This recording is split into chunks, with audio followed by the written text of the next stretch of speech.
Raskolnikov went straight to the house on the canal bank where Sonia lived.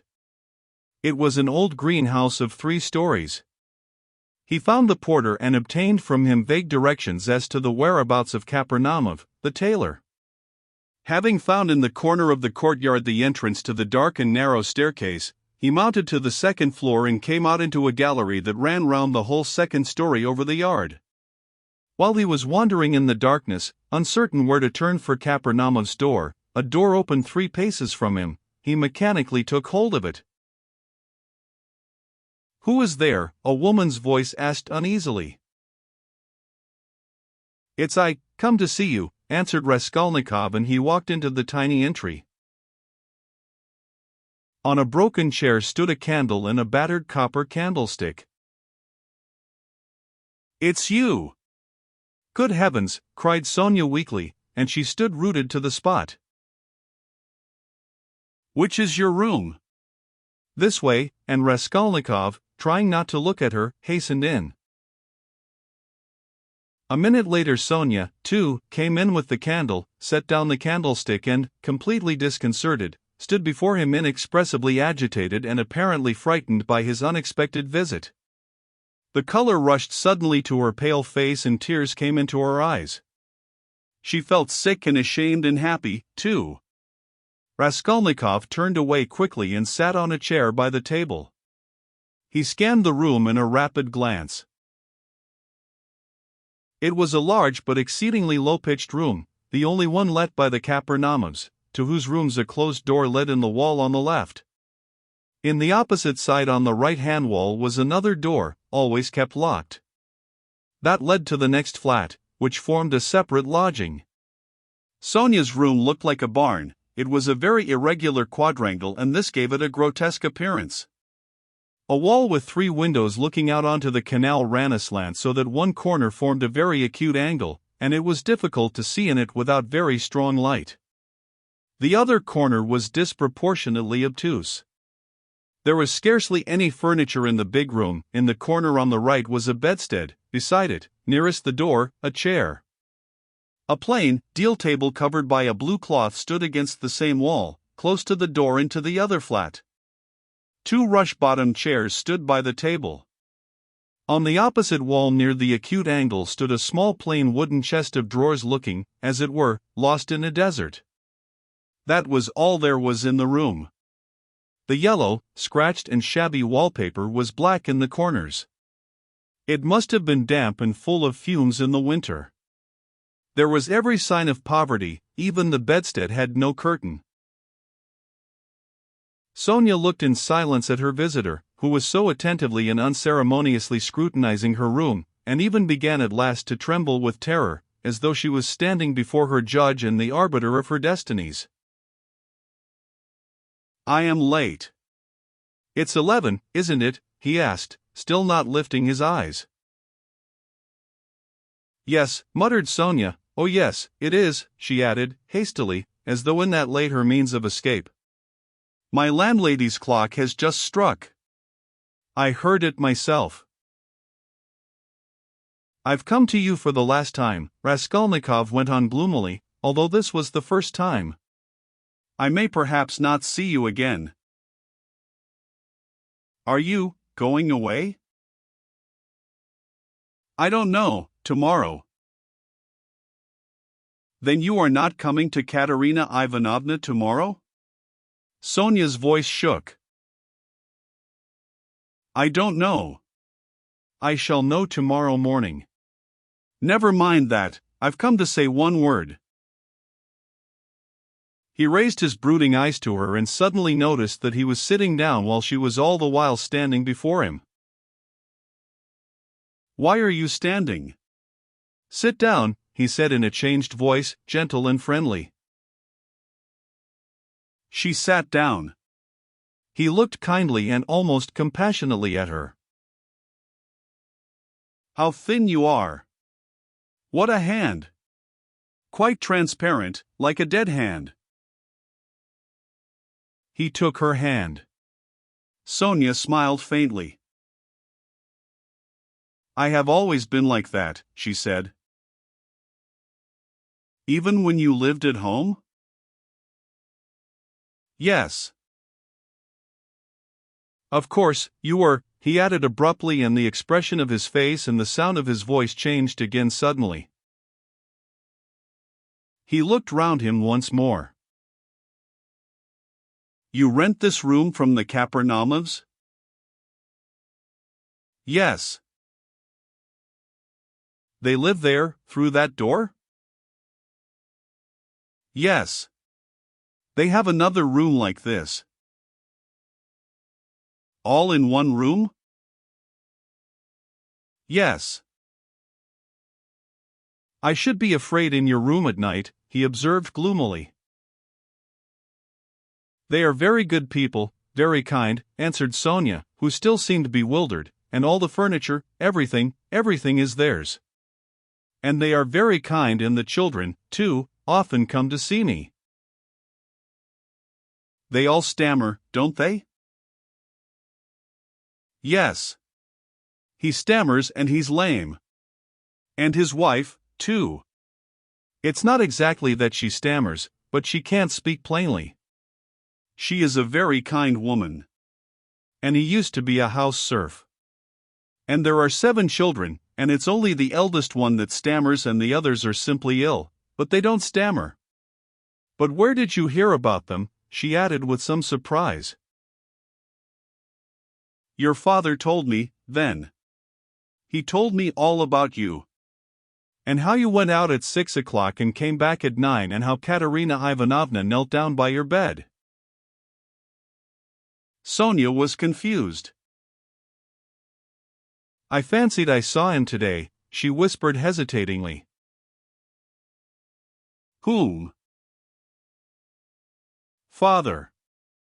I was walking in the street, out there at the corner, about 10 o'clock, and he seemed to be walking in front. It looked just like him. I wanted to go to Katerina Ivanovna. You were walking in the streets? Yes, Sonia whispered abruptly, again overcome with confusion and looking down. Katerina Ivanovna used to beat you, I dare say? Oh no, what are you saying?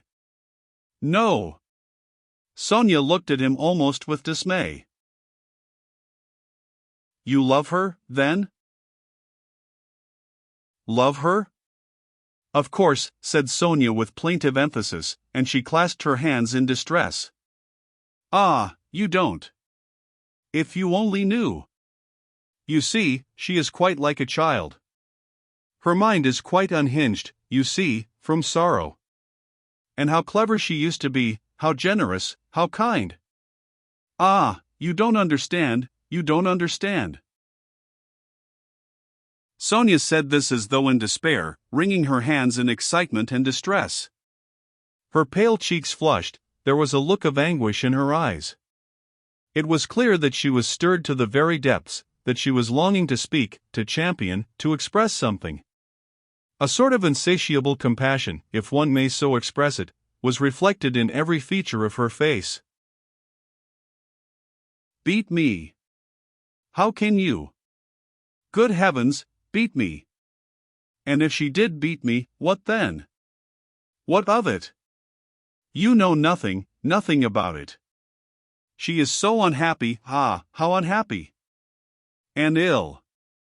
She is seeking righteousness, she is pure. She has such faith that there must be righteousness everywhere, and she expects it. And if you were to torture her, she wouldn't do wrong. She doesn't see that it's impossible for people to be righteous, and she is angry at it. Like a child, like a child. She is good. And what will happen to you? Sonia looked at him inquiringly. They are left on your hands, you see. They were all on your hands before, though. And your father came to you to beg for drink. Well, how will it be now?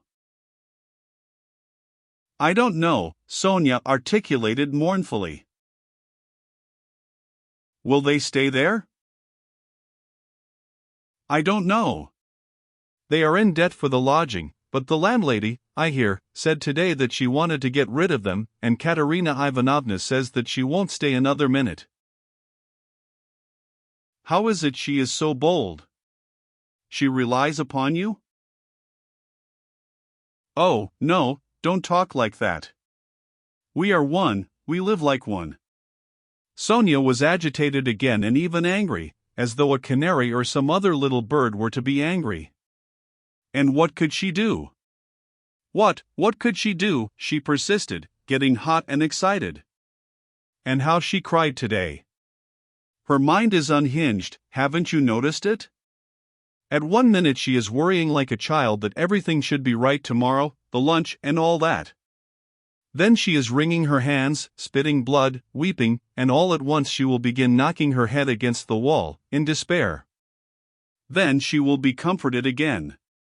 She builds all her hopes on you. She says that you will help her now and that she will borrow a little money somewhere and go to her native town with me and set up a boarding school for the daughters of gentlemen and take me to superintend it, and we will begin a new splendid life.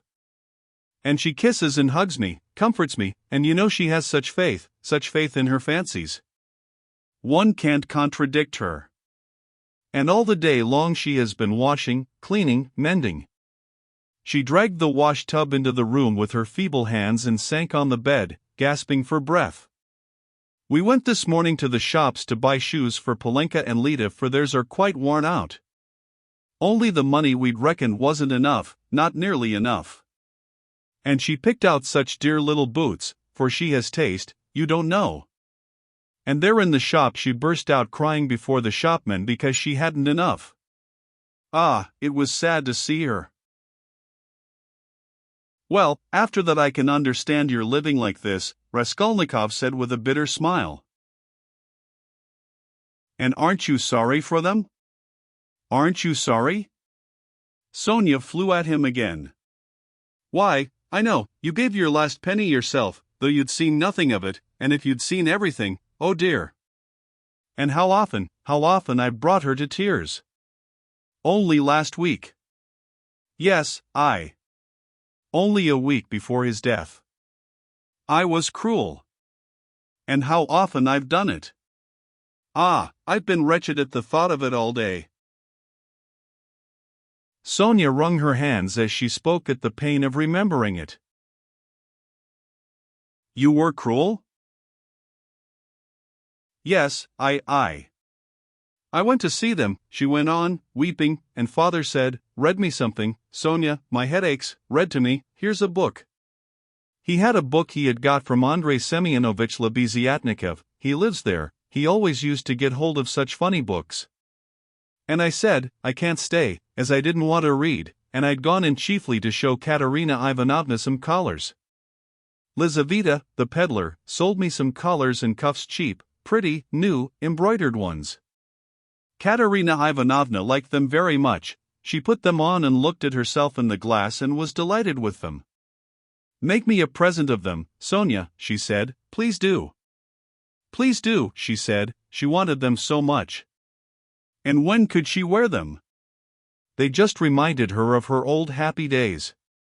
She looked at herself in the glass, admired herself, and she has no clothes at all, no things of her own, hasn't had all these years. And she never asks anyone for anything, she is proud, she'd sooner give away everything. And these she asked for, she liked them so much. And I was sorry to give them. What use are they to you, Katerina Ivanovna? I said. I spoke like that to her, I ought not to have said that. She gave me such a look. And she was so grieved at my refusing her. And it was so sad to see. And she was not grieved for the collars, but for my refusing, I saw that. Ah, if only I could bring it all back, change it, take back those words. Ah, but it's nothing to you. Did you know Lizaveta, the peddler? Yes. Did you know her? Sonia asked with some surprise. Katerina Ivanovna is in consumption, rapid consumption, she will soon die, said Raskolnikov after a pause, without answering her question. Oh, no, no, no. And Sonia unconsciously clutched both his hands, as though imploring that she should not. But it will be better if she does die. No, not better, not at all better. Sonia unconsciously repeated in dismay. And the children? What can you do except take them to live with you? Oh, I don't know, cried Sonia, almost in despair, and she put her hands to her head. It was evident that that idea had very often occurred to her before and he had only roused it again. And, what, if even now, while Katerina Ivanovna is alive, you get ill and are taken to the hospital, what will happen then? He persisted pitilessly. How can you? That cannot be. And Sonia's face worked with awful terror. Cannot be? Raskolnikov went on with a harsh smile. You are not insured against it, are you? What will happen to them then? They will be in the street, all of them. She will cough and beg and knock her head against some wall, as she did today, and the children will cry. Then she will fall down, be taken to the police station and to the hospital, she will die, and the children. Oh, no. God will not let it be, broke at last from Sonia's overburdened bosom. She listened, looking imploringly at him, clasping her hands in dumb entreaty, as though it all depended upon him. Raskolnikov got up and began to walk about the room. A minute passed. Sonia was standing with her hands and her head hanging in terrible dejection. And can't you save? Put by for a rainy day, he asked, stopping suddenly before her. No, whispered Sonia. Of course not. Have you tried? He added almost ironically. Yes. And it didn't come off. Of course not. No need to ask. And again he paced the room. Another minute passed. You don't get money every day? Sonia was more confused than ever and color rushed into her face again. No, she whispered with a painful effort. It will be the same with Polenka, no doubt, he said suddenly. No, no. It can't be, no. Sonia cried aloud in desperation, as though she had been stabbed. God would not allow anything so awful. He lets others come to it. No, no. God will protect her, God, she repeated beside herself. But, perhaps, there is no God at all, Raskolnikov answered with a sort of malignance, laughed and looked at her. Sonia's face suddenly changed, a tremor passed over it. She looked at him with unutterable reproach, tried to say something, but could not speak and broke into bitter, bitter sobs, hiding her face in her hands. You say Katerina Ivanovna's mind is unhinged, your own mind is unhinged, he said after a brief silence. 5 minutes passed. He still paced up and down the room in silence, not looking at her. At last he went up to her, his eyes glittered. He put his 2 hands on her shoulders and looked straight into her tearful face. His eyes were hard, feverish, and piercing, his lips were twitching. All at once he bent down quickly and dropping to the ground, kissed her foot. Sonia drew back from him as from a madman. And certainly he looked like a madman. What are you doing to me? She muttered, turning pale, and a sudden anguish clutched at her heart. He stood up at once. I did not bow down to you, I bowed down to all the suffering of humanity, he said wildly and walked away to the window. Listen, he added, turning to her a minute later. I said just now to an insolent man that he was not worth your little finger, and that I did my sister honor making her sit beside you. You said that to them. And in her presence, cried Sonia, frightened. Sit down with me. On honor. Why, I'm dishonorable. Ah, why did you say that? It was not because of your dishonor and your sin I said that of you, but because of your great suffering. But you are a great sinner, that's true, he added almost solemnly, and your worst sin is that you have destroyed and betrayed yourself for nothing. Isn't that fearful? Isn't it fearful that you are living in this filth which you loathe so, and at the same time you know yourself, you've only to open your eyes, that you are not helping anyone by it, not saving anyone from anything? Tell me, he went on almost in a frenzy, how this shame and degradation can exist in you side by side with other, opposite, holy feelings? It would be better, 1,000 times better and wiser to leap into the water and end it all. But what would become of them? Sonia asked faintly, gazing at him with eyes of anguish, but not seeming surprised at his suggestion. Raskolnikov looked strangely at her. He read it all in her face, so she must have had that thought already, perhaps many times, and earnestly she had thought out in her despair how to end it, and so earnestly, that now she scarcely wondered at his suggestion. She had not even noticed the cruelty of his words. The significance of his reproaches and his peculiar attitude to her shame she had, of course, not noticed either, and that, too, was clear to him. But he saw how monstrously the thought of her disgraceful, shameful position was torturing her and had long tortured her. What, he thought, could hitherto have hindered her from putting an end to it? Only then he realized what those poor little orphan children and that pitiful half-crazy Katerina Ivanovna, knocking her head against the wall in her consumption, meant for Sonia. But, nevertheless, it was clear to him again that with her character and the amount of education she had after all received, she could not in any case remain so. He was still confronted by the question, how could she have remained so long in that position without going out of her mind, since she could not bring herself to jump into the water? Of course he knew that Sonia's position was an exceptional case, though unhappily not unique and not infrequent, indeed, but that very exceptionalness, her tinge of education, her previous life might, one would have thought, have killed her at the first step on that revolting path. What held her up? Surely not depravity. All that infamy had obviously only touched her mechanically, not one drop of real depravity had penetrated to her heart, he saw that. He saw through her as she stood before him. There are 3 ways before her, he thought, the canal, the madhouse, or, at last to sink into depravity which obscures the mind and turns the heart to stone. The last idea was the most revolting, but he was a skeptic, he was young, abstract, and therefore cruel, and so he could not help believing that the last end was the most likely.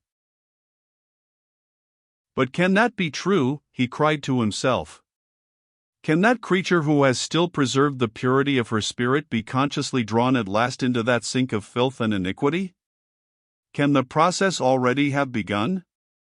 Can it be that she has only been able to bear it till now, because vice has begun to be less loathsome to her? No, that cannot be, he cried, as Sonia had just before. No, what has kept her from the canal till now is the idea of sin and they, the children. And if she has not gone out of her mind, but who says she has not gone out of her mind? Is she in her senses? Can one talk, can one reason as she does? How can she sit on the edge of the abyss of loathsomeness into which she is slipping and refuse to listen when she is told of danger? Does she expect a miracle? No doubt she does. Doesn't that all mean madness? He stayed obstinately at that thought. He liked that explanation indeed better than any other. He began looking more intently at her. So you pray to God a great deal, Sonia? He asked her. Sonia did not speak, he stood beside her waiting for an answer. What should I be without God? She whispered rapidly, forcibly, glancing at him with suddenly flashing eyes, and squeezing his hand. Ah, so that is it, he thought. And what does God do for you? He asked, probing her further. Sonia was silent a long while, as though she could not answer. Her weak chest kept heaving with emotion. Be silent. Don't ask. You don't deserve, she cried suddenly, looking sternly and wrathfully at him.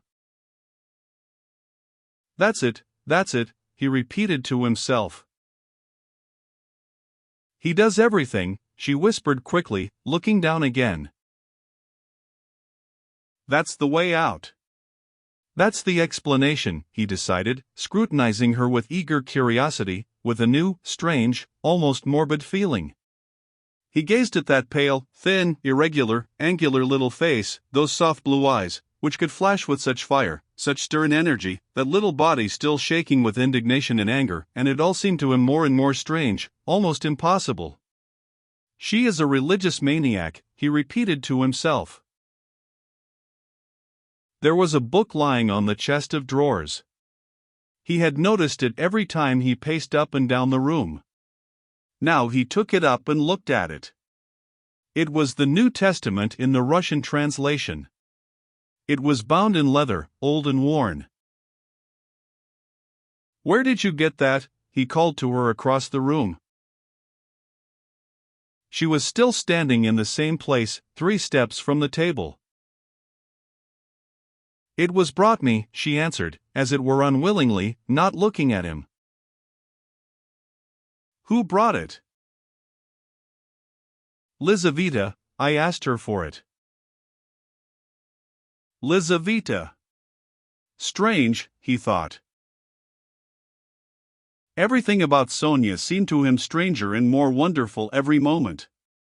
He carried the book to the candle and began to turn over the pages. Where is the story of Lazarus? He asked suddenly. Sonia looked obstinately at the ground and would not answer. She was standing sideways to the table. Where is the raising of Lazarus? Find it for me, Sonia. She stole a glance at him. You are not looking in the right place. It's in the 4th Gospel, she whispered sternly, without looking at him. Find it and read it to me, he said. He sat down with his elbow on the table, leaned his head on his hand and looked away sullenly, prepared to listen. In 3 weeks' time they'll welcome me in the madhouse. I shall be there if I am not in a worse place, he muttered to himself. Sonia heard Raskolnikov's request distrustfully and moved hesitatingly to the table. She took the book, however.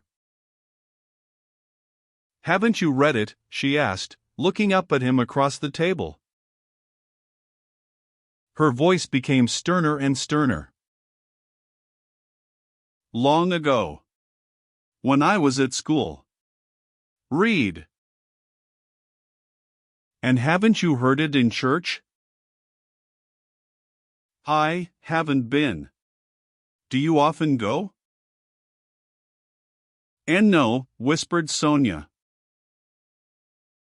Raskolnikov smiled. I understand. And you won't go to your father's funeral tomorrow? Yes, I shall. I was at church last week, too. I had a requiem service. For whom? For Lizaveta. She was killed with an axe. His nerves were more and more strained. His head began to go round. Were you friends with Lizaveta? Yes. She was good, she used to come, not often, she couldn't. We used to read together and talk. She will see God. The last phrase sounded strange in his ears. And here was something new again, the mysterious meetings with Lizaveta, and both of them religious maniacs. I shall be a religious maniac myself soon. It's infectious. Read, he cried irritably and insistently. Sonia still hesitated. Her heart was throbbing. She hardly dared to read to him. He looked almost with exasperation at the unhappy lunatic. What for?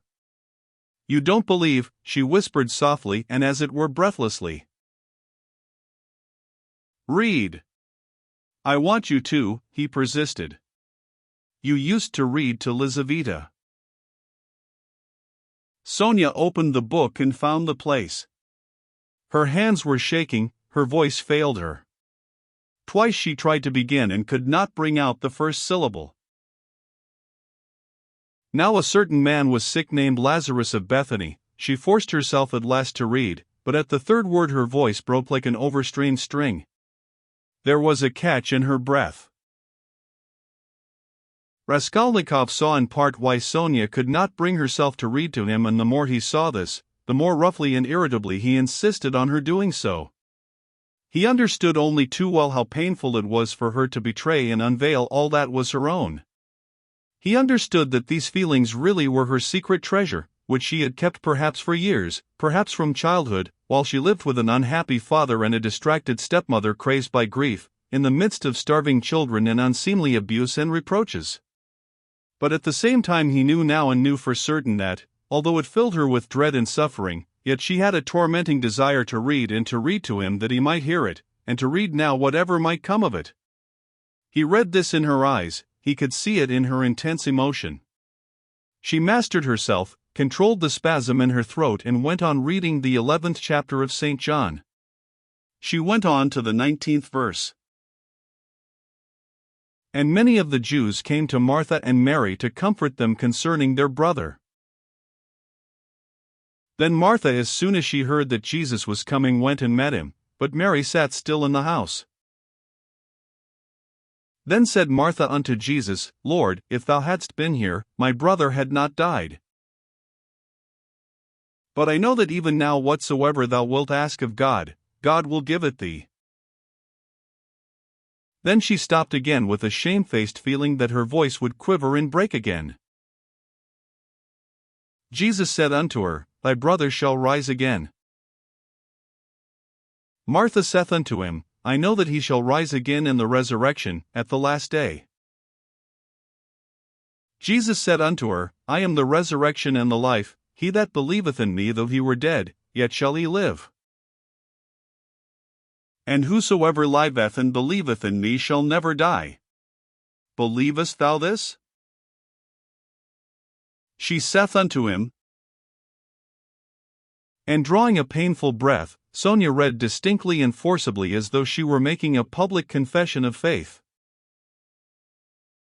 Yea, Lord, I believe that thou art the Christ, the Son of God which should come into the world. She stopped and looked up quickly at him, but controlling herself went on reading. Raskolnikov sat without moving, his elbows on the table and his eyes turned away. She read to the 32nd verse. Then when Mary was come where Jesus was and saw him, she fell down at his feet, saying unto him, Lord, if thou hadst been here, my brother had not died. When Jesus therefore saw her weeping, and the Jews also weeping which came with her, he groaned in the spirit and was troubled. And said, Where have ye laid him? They said unto him, Lord, come and see. Jesus wept. Then said the Jews, Behold how he loved him. And some of them said, Could not this man which opened the eyes of the blind have caused that even this man should not have died? Raskolnikov turned and looked at her with emotion. Yes, he had known it. She was trembling in a real physical fever. He had expected it. She was getting near the story of the greatest miracle, and a feeling of immense triumph came over her. Her voice rang out like a bell, triumph and joy gave it power. The lines danced before her eyes, but she knew what she was reading by heart. At the last verse, Could not this man which opened the eyes of the blind, dropping her voice she passionately reproduced the doubt, the reproach and censure of the blind disbelieving Jews, who in another moment would fall at his feet as though struck by thunder, sobbing and believing. And he too, is blinded and unbelieving, he, too, will hear, he, too, will believe, yes, yes. At once, now, was what she was dreaming, and she was quivering with happy anticipation. Jesus therefore again groaning in himself cometh to the grave. It was a cave, and a stone lay upon it. Jesus said, Take ye away the stone. Martha, the sister of him that was dead, saith unto him, Lord, by this time he stinketh, for he hath been dead 4 days. She laid emphasis on the word for. Jesus saith unto her, Said I not unto thee that if thou wouldest believe, thou shouldest see the glory of God? Then they took away the stone from the place where the dead was laid. And Jesus lifted up his eyes and said, Father, I thank thee that thou hast heard me. And I knew that thou hearest me always, but because of the people which stand by I said it, that they may believe that thou hast sent me. And when he thus had spoken, he cried with a loud voice, Lazarus, come forth. And he that was dead came forth. She read loudly, cold and trembling with ecstasy, as though she were seeing it before her eyes. Bound hand and foot with grave clothes, and his face was bound about with a napkin. Jesus saith unto them, Loose him, and let him go. Then many of the Jews which came to Mary and had seen the things which Jesus did believed on him. She could read no more, closed the book and got up from her chair quickly. That is all about the raising of Lazarus, she whispered severely and abruptly, and turning away she stood motionless, not daring to raise her eyes to him. She still trembled feverishly. The candle end was flickering out in the battered candlestick, dimly lighting up in the poverty-stricken room the murderer and the harlot who had so strangely been reading together the eternal book. 5 minutes or more passed. I came to speak of something, Raskolnikov said aloud, frowning. He got up and went to Sonia. She lifted her eyes to him in silence. His face was particularly stern and there was a sort of savage determination in it. I have abandoned my family today, he said, my mother and sister. I am not going to see them. I've broken with them completely. What for? Asked Sonia amazed. Her recent meeting with his mother and sister had left a great impression which she could not analyze. She heard his news almost with horror. I have only you now, he added. Let us go together. I've come to you, we are both accursed, let us go our way together. His eyes glittered, as though he were mad, Sonia thought, in her turn. Go where? She asked in alarm and she involuntarily stepped back. How do I know? I only know it's the same road, I know that and nothing more. It's the same goal. She looked at him and understood nothing. She knew only that he was terribly, infinitely unhappy. No one of them will understand, if you tell them, but I have understood. I need you, that is why I have come to you. I don't understand, whispered Sonia. You'll understand later. Haven't you done the same? You, too, have transgressed, have had the strength to transgress.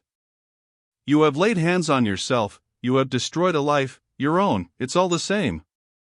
You might have lived in spirit and understanding, but you'll end in the Haymarket. But you won't be able to stand it, and if you remain alone you'll go out of your mind like me. You are like a mad creature already. So we must go together on the same road. Let us go. What for? What's all this for? Said Sonia, strangely and violently agitated by his words. What for? Because you can't remain like this, that's why. You must look things straight in the face at last, and not weep like a child and cry that God won't allow it. What will happen if you should really be taken to the hospital tomorrow? She is mad and in consumption, she'll soon die and the children? Do you mean to tell me Polenka won't come to grief? Haven't you seen children here at the street corners sent out by their mothers to beg? I've found out where those mothers live and in what surroundings. Children can't remain children there. At 7 the child is vicious and a thief. Yet children, you know, are the image of Christ, theirs is the kingdom of heaven. He bade us honor and love them, they are the humanity of the future. What's to be done, what's to be done, repeated Sonia, weeping hysterically and wringing her hands. What's to be done? Break what must be broken, once for all, that's all, and take the suffering on oneself. What, you don't understand? You'll understand later. Freedom and power, and above all, power. Over all trembling creation and all the ant-heap. That's the goal, remember that. That's my farewell message. Perhaps it's the last time I shall speak to you. If I don't come tomorrow, you'll hear of it all, and then remember these words. And someday later on, in years to come, you'll understand perhaps what they meant. If I come tomorrow, I'll tell you who killed Lizaveta. Goodbye. Sonia started with terror. Why, do you know who killed her? She asked, chilled with horror, looking wildly at him. I know and will tell you, only you. I have chosen you out. I'm not coming to you to ask forgiveness, but simply to tell you. I chose you out long ago to hear this, when your father talked of you and when Lizaveta was alive, I thought of it. Goodbye, don't shake hands. Tomorrow.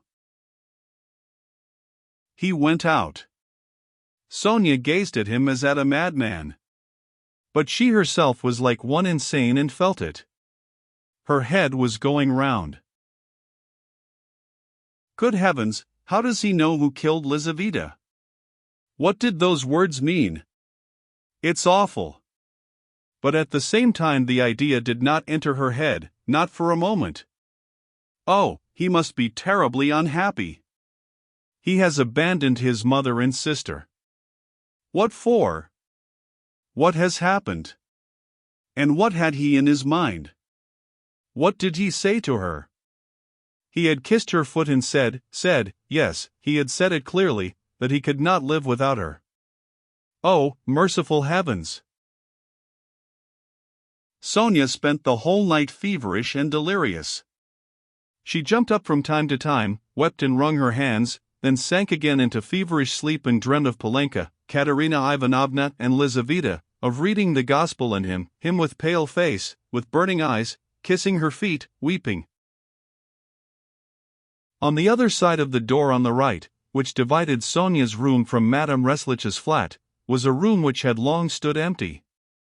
A card was fixed on the gate and a notice stuck in the windows over the canal advertising it to let. Sonia had long been accustomed to the rooms being uninhabited. But all that time Mr. Svidrigailov had been standing, listening at the door of the empty room. When Raskolnikov went out he stood still, thought a moment, went on tiptoe to his own room which adjoined the empty one, brought a chair and noiselessly carried it to the door that led to Sonia's room. The conversation had struck him as interesting and remarkable, and he had greatly enjoyed it, so much so that he brought a chair that he might not in the future, tomorrow, for instance, have to endure the inconvenience of standing a whole hour, but might listen in comfort.